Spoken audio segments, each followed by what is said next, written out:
저는 오늘 여러분과 함께 마태복음 11장 28절 한 절만 살필 겁니다. 다음 주일날 오후에도 28절 또 한 절을 살필 것이고요. 그 다음 수요일 날에는 29절을 살피고 그 다음 주일날에 또 오후에 29절을 살피고 30절을 살펴볼 것입니다. 여러분들에게 기억나게 쉽게 하기 위해서 잠시 지난주 수요일 날 했던 설교를 반복하겠습니다. 예수님이 16절 이하를 보면 그랬죠. 이 세대를 어떻게 비유할꼬? 시장 장터에 가봤더니 아이들이 놀고 있는데 아이들이 놀이가 참 재미있습니다. 피리를 불고 춤을 추고 이런 결혼식의 놀이를 하고 있습니다. 그런데 뜬금없이 어떤 아이가 왜 춤을 안 추니? 이런 장면을 예수님이 보았던 거겠죠. 그래서 피리를 불고 하는데 왜 너는 춤을 안 추니? 이 말은 우리의 장단을 왜 맞춰주지 않니? 이런 것이었습니다. 또 보았죠. 장례식 놀이를 하는 겁니다. 메뚜기 같은 것을 죽은 것을 갖다 놓고 애고 하면서 통곡하고 가슴을 치는. 야, 너는 왜 또 통곡하지 않니? 가슴을 치지 않니? 자기 장단에 맞춰주지 않는 아이들의 놀이문을 보면서 이 세대가 꼭 그렇다 이겁니다.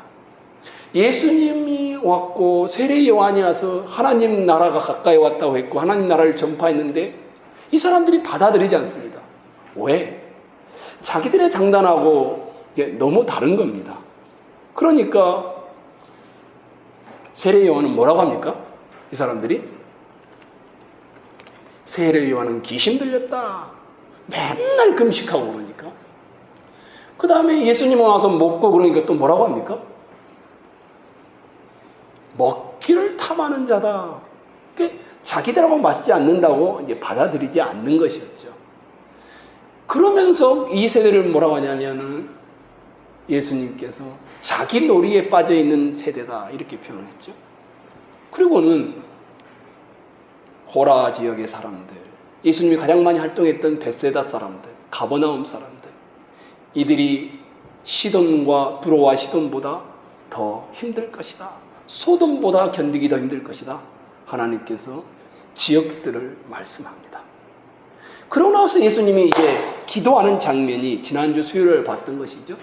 25절에서 27절. 이런 불신앙을 어떻게 설명할 것인가?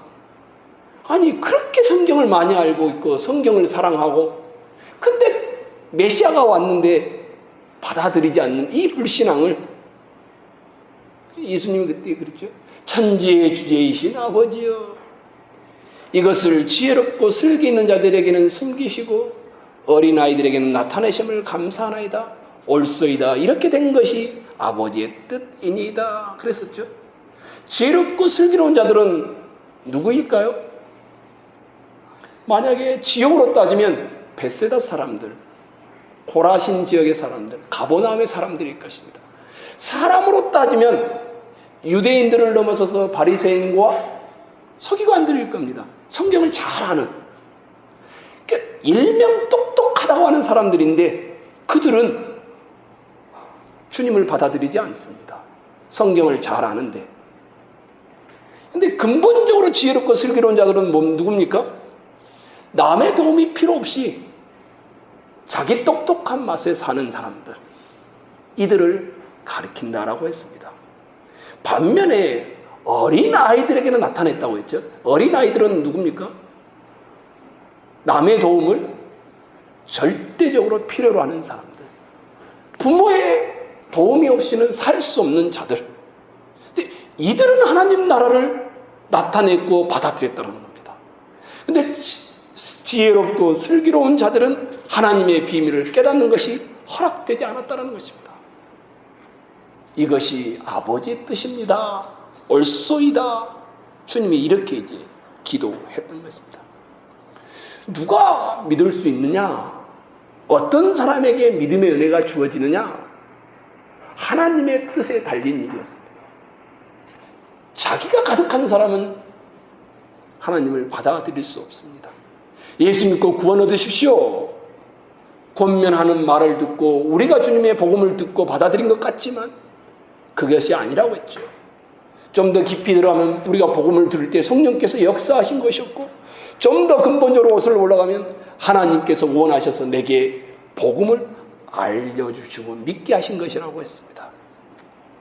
그러나 분명히 해야 될 것은 하나님의 선택을 우리가 감지할 수 없다라는 것이었습니다. 이제 이런 이야기를 하고 나서 오늘 본문이 주어지는 겁니다. 28절 목사님 다시 한번 읽겠습니다. 시작.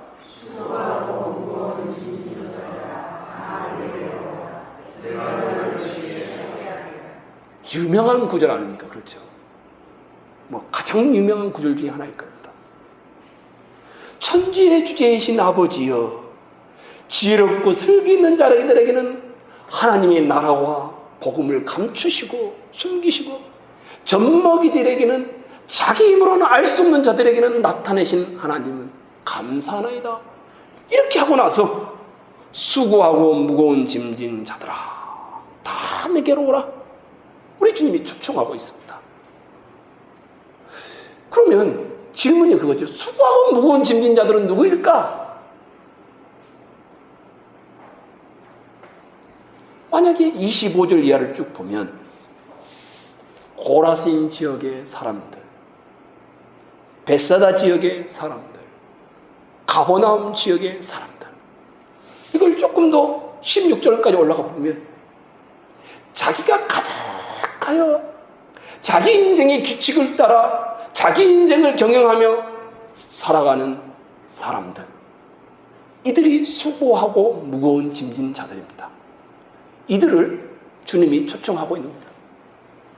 자기 인생을 자기에게 맡겨서 자기에게 달린 것처럼 살아가고 있는 사람들, 이걸 탕자의 비로 바꿔보면 큰 형과 같은 사람들입니다.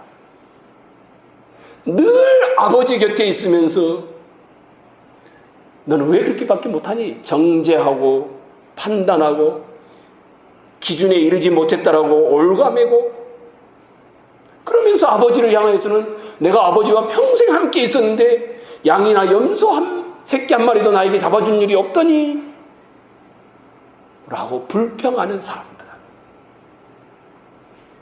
율법에 의해서 이것은 해야 하고 저것은 하지 말아야 하는 규범 같은 것에 지칠 대로 지친 사람들, 이들을 가리키는 것입니다. 생명 없는 것에 열심히 살아온 사람들을 가리키는 것입니다. 어린아이들에게는 나타내심을 감사하나이다. 이렇게 된 것이 아버지의 뜻이니이다. 예수 그리스도가 오셨습니다. 예수 그리스도로 말미암아 하나님의 구원에 관한 것이 드러났습니다.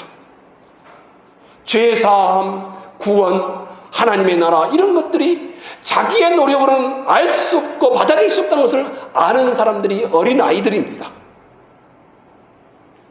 하나님이 주시는 지혜로만이 믿을 수 있고 받을 수 있다는 것이었습니다. 그러면 수고하고 무거운 짐진 자들, 이들은 반대되는, 어린아이와는 반대되는 사람들입니다. 자기 스스로 만들어가려고 애쓰고 있는 자들을 가리키는 것입니다. 예수님께서 가장 많이 사역했고 가장 많은 권능을 보여주었고 가장 많은 이적들을 나타냈던 것 중에 하나가 가버나움입니다. 근데 이 가버나움을 이렇게 표현합니다. 23절 한번 봐보십시오. 11장 23절. 가버나움아, 그 다음에 뭐라고 되어 있습니까?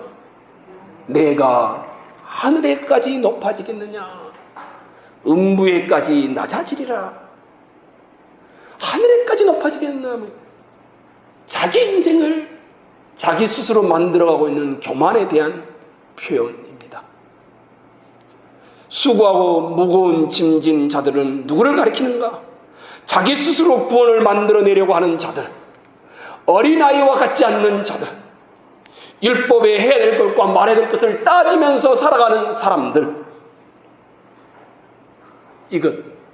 이분들을 가리키는 것입니다. 그러면 젖먹이들은 누굽니까?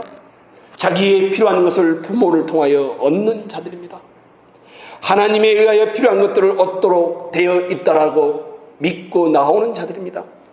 그러나 범죄한 인간들은 그 죄성으로 말미암아 하나님의 필요성을 부인하고 자기가 자기 인생의 주인이 되어 자기가 신이 되어 살고 있는 모든 사람들을 수고하고 무거운 짐진 자들이라고 표현하고 있습니다.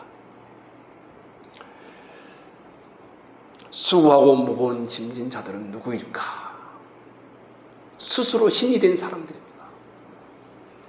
본인이 필요한 것을 만들 수 없다는 것을 인정하지 않는 사람들입니다. 계속해서 몸부림치고 발버둥 치고 있는 자들입니다. 사람이 제일 갈급해하는 것이 무엇인 줄 아십니까? 마음의 만족입니다. 모든 사람들에게 물어보십시오. 물질이 많아지는 것보다 더 갈급해하는 것이 마음의 만족입니다. 사람은 무엇을 얻어야 만족합니까? 물질입니까? 그러지 않습니다. 사람이 만족을 얻기 위해서 물질이다라고 생각을 했는데 그게 아닙니다. 행복입니다. 물질이 없어도 행복하면 족한 사람들이 있습니다. 또는 보람입니다. 내가 이렇게 살면 보람되지. 이런 것에서 사람들은 만족을 얻습니다. 행복, 사랑, 보람, 평화. 이런 것들이 사람들이 추구하는 만족의 모습들입니다. 이 세상 문화를 한번 봐보십시오. 세상이 지금까지 만들어 온 문화들. 평화, 사랑, 행복. 가장 중요하게 세상이 다뤄온 주제들입니다. 영화의 주제들이 다 여기 있습니다. 여러분, 대중가요를 별로 안 좋아하시죠? 대중가요에 가장 많이 등장하는 단어가 뭘까요? 사랑입니다. 거의 전부 노래의 주제가 다 사랑입니다. TV 드라마에 가장 많이 등장하는 주제는 또 뭘까요? 사랑입니다. 사랑을 이렇게도 표현해보고 저렇게도 표현해보고 막장도 해보고, 그 중에 우리나라에서 가장 유명했던 드라마가 사랑이 뭐길래 기억나십니까? 70% 가까이 시청률이 있는 가장 유명했던 드라마랍니다. 사랑을 노래하고 사랑을 내용으로 하여 드라마를 만들어내는 사람들, 근데 여전히 만족을 얻지 못합니다. 이 사랑 노래는 한순간만 있었던 것이 아닙니다. 계속 있어 왔습니다. 사람은 사랑을 노래하고 사랑을 드라마로 표현하고 영화로 만들어내지만, 근데 왜 이렇게 계속해서 사랑을 만족을 누리지 못할까요? 자기가 말하는 바도 실제로는 만들어낼 수 없기 때문입니다. 여러분들은 이제 시끄러워서 안 듣겠죠? 현대 서양 음악의 큰 장르 중에 하나가 로큰롤이라는 것이 있습니다. 머리를 막 흔들어대고 다리를 흔들어대고 막 노래를 부르는 겁니다. 이 로큰롤 뜻을 그대로 말하자면 미친 듯이 뒹굴다, 이겁니다.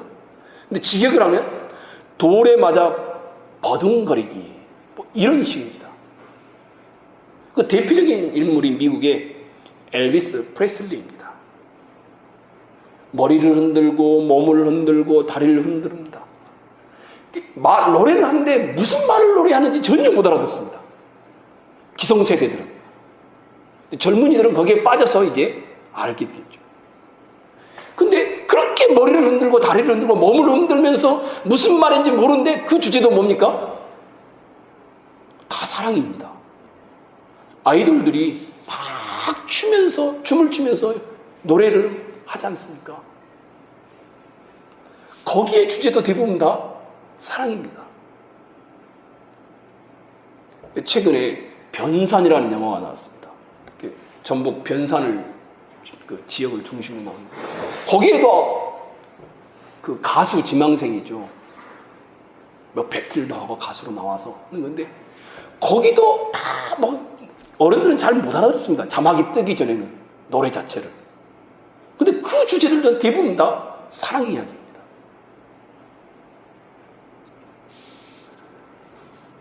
사랑이라는 주제로 이렇게 많은 드라마와 노래가 나온 적이 없습니다. 왜 우리는 이렇게 하고 있을까요? 간단합니다. 물질만 가지고, 먹는 것만 가지고 사람은 만족을 누릴 수가 없습니다. 절대 만족하지 않습니다. 강북에 살다가 강남으로 가면 만족할 것 같습니까? 티코를 몰다가 벤츠를 모면 만족할 것 같습니까? 그런 일은 일어나지 않습니다. 10평 아파트에 살다가 33평으로 오면 만족할 것 같습니까? 절대 그러지 않습니다. 서울대학을 들어가면 만족할 것 같습니까? 그런 일은 없습니다. 잠시 지나면 또 불만족이 일어납니다. 그 내용을 채울 수가 없고 만족을 얻을 수가 없기 때문에 이 사랑이라는 주제가 계속 되어지는 것입니다. 그렇게 많은 노래들이, 그렇게 많은 드라마들이, 그렇게 많은 영화가 사랑을 묘사해도 실제로 사람들은 그런 사랑을 하지도 못하고 만족을 누리지도 못합니다. 왜 그럴까요? 하나님의 형상으로 여러분과 제가 만들어졌습니다.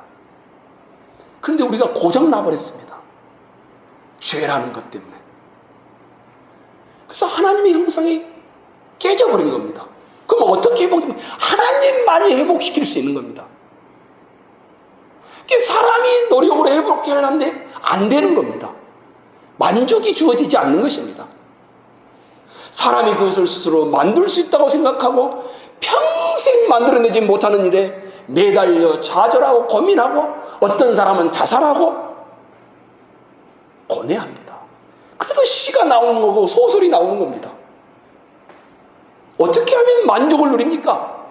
하나님 앞에 돌아와 깨진 것들이 다시 싸매어질 때만 만족을 누린 것입니다. 혹시 김광석이라는 가수 알죠? 이분이 이런 노래를 했어요. 또 하루가 멀어져 간다. 내 품은 담배 연기처럼 작기만 한 내 기억 속에 뭘 채워 살고 있는지 점점 더 멀어져 간다. 머물러 있는 청춘인 줄 알았는데 비어가는 내 가슴 속에 더 아무것도 찾을 수 없네. 막 채우려고 정신없이 젊음을 보냈는데 나중에 딱 30 정도에서 보니까 아무것도 채운 것이 없는 거예요. 그렇게 만족을 얻으려고 했는데 만족이라는 게 없는 거예요. 이게 노래 제목이 30 즈음에입니다.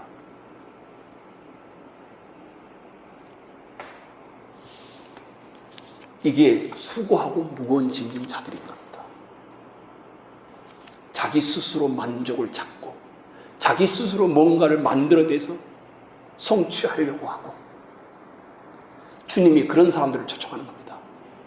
하늘에까지 높아진 자기가 신이 되어 있는 교만한 자기가 뭔가를 만들 수 있다고 청춘과 중년과 노년을 불태우는 그런 사람들, 수고하고 무거운 짐진 자들아 다 내게로 오라.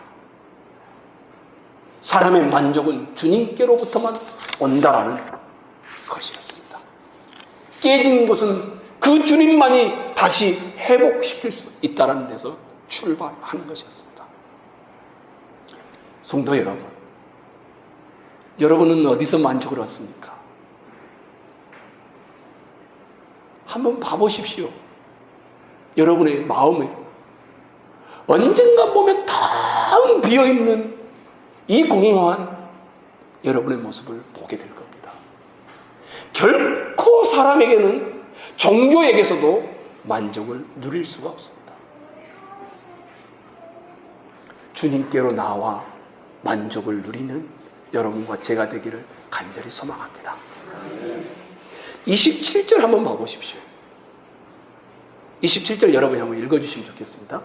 27절 내 아버지께서는 시작 모든 것을 내게 주셨으니 아버지 외에는 아들을 아는 자가 없고 또 아들과 또 아들의 소원대로 계시를 받는 자 외에는 아버지를 아는 자가 없느니라. 알다라는 말이 두 번 나옵니다. 그렇죠? 아버지께서 모든 것을 내게 주셨는데 아들인 예수님 외에는 아버지를 아는 자가 없고 아들인 예수님이 알려준 자들만이 아버지를 안다. 이 안다. 그러고 나서 28절이 주어지는 겁니다. 그러고 나서 28절 수고하고 무거운 짐진 자들아 다 내게로 오라. 내가 너희를 쉬게 하리라. 아버지를 안다. 하나님을 안다. 이 말과 내가 너희를 쉬게 하리라. 이 말은 같은 말이 되는 겁니다. 하나님을 예수 그리스도를 통해서 하나님을 아는 사람은 쉼을 얻는 것입니다. 그럼 하나님은 어떤 분이신가? 어떤 분이기에 수고하고 무거운 짐진 자를 초청하는가 하면 하나님은 우리에게 안식을 주시는 분인 겁니다. 하나님 안에서 안식을 얻도록 하시는 분인 것입니다. 하나님을 아는 것이 우리로 하여금 안식을 누리게 하며 하나님을 아는 가운데 우리의 영혼은 진짜 쉼과 안식이 얻게 된다는 사실을 가르쳐주고 있습니다.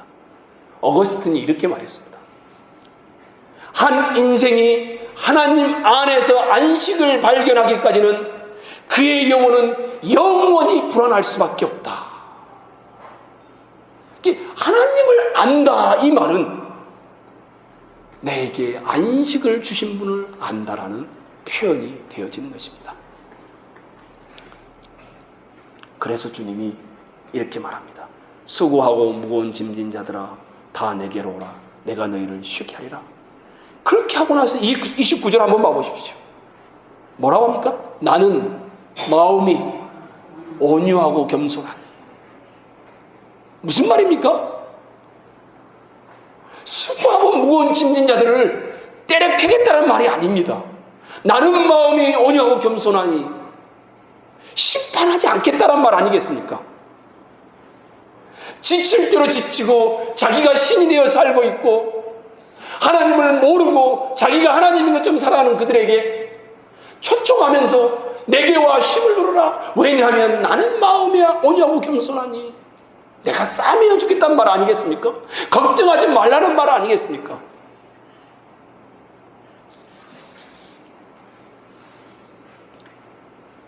너에게 요구하지 않겠다. 젖먹이에게 허락했던 것처럼 젖먹이는 자기 스스로 뭔가를 먹을 수 있는 자가 아닙니다.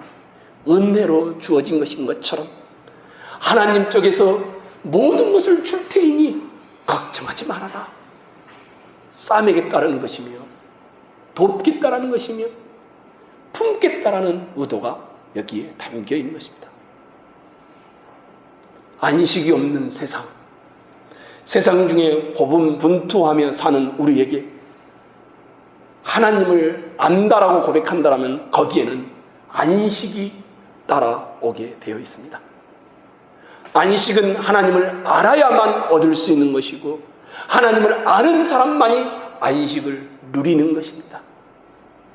죄인이 죄짐을 친히 대신 지심으로 죄인에게서 무거운 짐을 벗기시고 그로 하여금 쉼을 얻게 하는 이 안식은 우리가 하나님을 알 때에 하나님 안에서 얻게 되는 것입니다.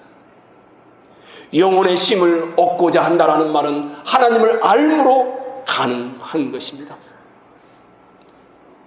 그래도 수고하고 무거운 짐진 자들아, 이 말은 저는 창세기 3장을 완성하는 말이다 이렇게 표현하고 싶습니다. 창세기 3장에 가시면 무슨 이야기가 나옵니까? 사람이 선악과를 먹고 범죄합니다. 온 피조세계가 다 짐을 짊어지게 됩니다. 땅은 어떻게 됩니까?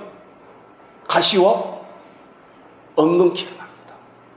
남자는 어떻게 됩니까? 이제는 일하지 않고는 먹고 살아갈 수 없습니다. 여자는 어떻게 됩니까?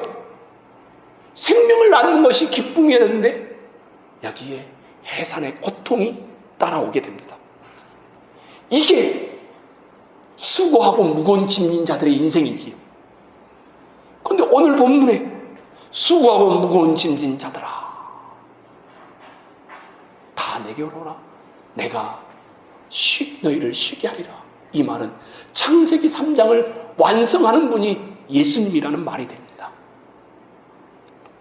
죄로 인해 평생을 싸워야 하는 고통의 인생, 해산의 고통을 당해야 하고 가시덤불과 엉겅퀴를 내며 살기 위해 싸워야 하는 인생들, 하나님과의 관계가 끊어진 영적인 죽은 자들, 사람과의 관계가 깨어진 자들, 균형과 조화를 이루어 함께 살아가야 할 이 자연세계가 균형을 이루므로 사람에게 고통을 주는 아픔 중에 있는 자들, 이들을 모두는 그리스도께 나올 때만이 안식이, 회복이 주어지는 것입니다. 안식이라는 것은 휴식이라는 말이 아닙니다.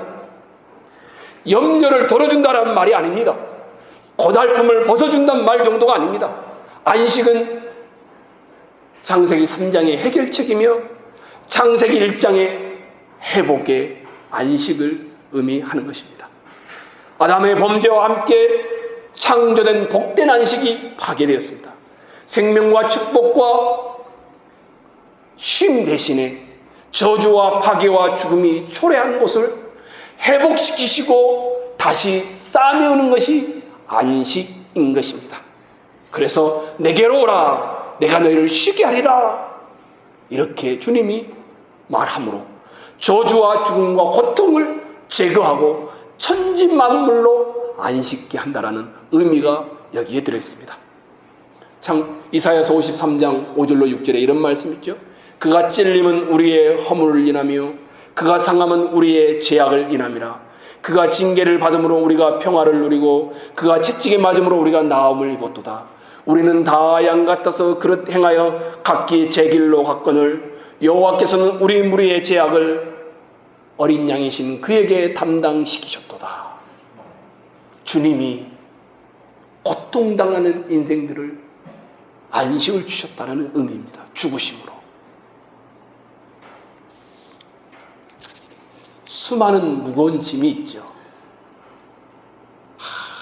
내가 말씀대로 살아야 하는데, 이 법대로 살아야 하는데 살지 못하는 것이 자기 어깨를 짓누리는 사람들. 저도 그런 때가 참 많았거든요. 잘 살고 싶은데 안 돼서 다 양심의 가책을 받을 때도, 종교적인 것에 얽매여 있는 사람들, 아마 바리새인과 서기관들 아니겠습니까? 죄의 권세가 지배함으로 먹고 사는 문제에 억눌려 있는 사람들, 수많은 것들이 자기에게 짐이 되어 자식이 기쁨이 되어야 되는데, 부모가 감사가 되어야 되는데, 남편이 아내가 함께 동역하는 자가 되어야 되는데 그렇지 못하고 깨어진 사람들, 이 무거운 자들에게 주님은 십자가를 통하여 안식을 주시겠다라고 묘사하고, 하나님을 안다라는 것은 이런 안식을 누리는 것임을 말씀하고 있습니다. 성도 여러분, 여러분은 하나님을 믿으시죠?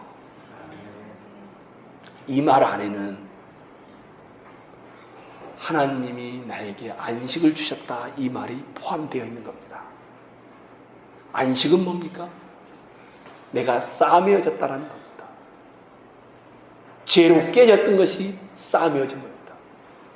남편과의 관계가 깨졌는데 싸매어진 겁니다. 아내와의 관계가 깨졌는데 싸매어진 겁니다. 부모와의 관계가 깨졌는데 싸매어진 겁니다. 자식과의 관계가 깨졌는데 싸매어진 겁니다. 이 사람은 그러니까 싸매어진 사람입니다. 그래서 안식이 있는 겁니다. 조금 더 말할까요? 정말 하나님을 아는 사람은 안식을 받았는데, 이 안식을 누리는 사람은 깨어진 것을 보쌈 싸듯이 싸매는 사람입니다. 상처난 곳을 더 상처나게 피가 흘리게 하는 사람이 아니라 상처를 약을 바르고 싸매는 사람입니다. 부부관계에 먼저 용서를 구하는 사람입니다. 자식과 부모에게 자기의 잘못을 먼저 말할 수 있는 사람인 겁니다. 안식을 안다라는 사람은 깨트리지 않습니다. 싸매는 겁니다. 하나님을 아는 사람은 다 부숴버리지 않습니다. 여러분이 있는 사업장에서, 여러분이 있는 직장에서, 여러분의 가정에서 어떻게 하든지 싸매려고 하는 사람이 안식을 아는 사람이고 하나님을 아는 사람인 것입니다. 뭔가를 기대했던 사람이 기대가 아니라 뭔가를 기대게 하는 사람이 되는 겁니다. 어떠신가 한번 봤으면 좋겠습니다. 여러분이 있으므로 여러분의 이웃들이 웃고 계십니까? 여러분은 안식을 주고 있는 겁니다. 여러분의 있으므로 여러분의 남편이나 아내가 감사하고 있습니까? 여러분은 지금 주님의 안식을 보여주고 있는 것입니다. 여러분의 있으므로 여러분의 자녀들이 못난이처럼 망가졌더라도 여러분만 보면은 평안을 누립니까? 여러분은 그들에게 안식이 무엇인지를 삶으로 보여주고 있는 것입니다. 여러분이 있으므로 여러분의 있는 직장과 사업장에 사람들이 웃고 감사가 있습니까? 그 치열한 경쟁생에서도 따뜻함을 누립니까? 여러분은 지금 그들에게 안식이 무엇인지를 가르쳐주고 있는 것입니다. 여러분과 제가 하나님을 안다라고 믿습니다. 하나님을 안다라는 것은 안식을 주시는 하나님을 아는 것입니다.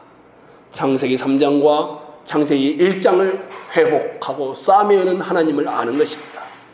그리고 우리는 또 다른 수고하고 무거운 짐진 자들에게 똑같은 초청을 하는 것입니다. 인생은 고해라고 하지 않습니까? 생활의 고통 중에 있는 사람들이 얼마나 많습니까? 범죄한 최초의 인간이 범죄한 이래로 수많은 사람들이 노를 젓지만 방향 없이 노를 저으며 인생의 노를 저어가고 있지 않습니까? 이런 자들에게 여러분은 말할 수 있었습니다. 다 주께로 오십시오. 주님이 여러분을 쉬게 할 것입니다. 이것이 복음의 초청이며 이것이 주님을 믿고 의지한다는 말이 되며 이것이 구원받은 신앙을 의미하는 것이 됩니다. 여러분 모두가 이 안식에 참된 안식을 누리는 여러분이 되었으면 좋겠습니다. 만족을 어디서 찾는지 모르겠습니다. 휴가를 갔다 오면 더 피곤합니다. 안 가는 게 더 좋을런지도 모릅니다. 진짜 영혼의 안식은 육체의 힘에서 오지 않습니다. 주님과의 깊은 관계에서 온다는 것을 기억하시기 바랍니다.